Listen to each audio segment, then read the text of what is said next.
In today's video, I'm going to teach you how to transfer domain from Squarespace to Webflow, full 2026 guide. By the end, you'll know exactly where in Webflow to connect your existing Squarespace domain and how to smoothly finish the handoff. First, make sure you have your domain name handy from your Squarespace settings. You don't need anything secret, just the domain itself exactly as it's registered. With that copied, head to your Webflow dashboard and open the project you want to publish on your custom domain.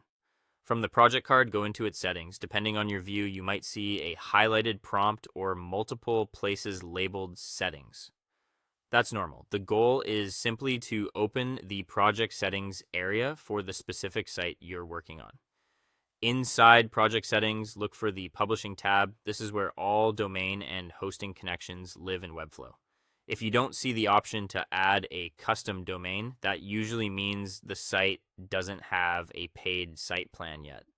Custom domains require a paid plan, so if you're prompted to upgrade, that's expected and part of the process.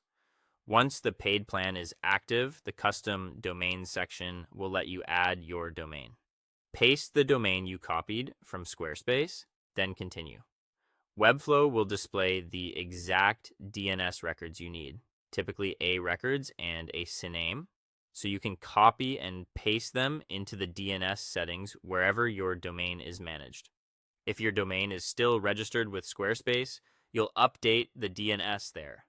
You're not changing ownership of the domain, you're simply pointing it to Webflow's hosting, which is why this part feels a lot like copy and paste. If you want extra assurance or screenshots to follow, click the built-in Learn How to Set Up Custom Domain Hosting link right on that page. It mirrors these steps, shows you where the records go, and explains the most common configurations in plain language. After you've added the domain in Webflow and pasted the DNS values at your domain provider, Webflow will guide you through status checks, and when ready, publishing. DNS propagation can be quick but may take up to 48 hours globally, so a short wait is normal.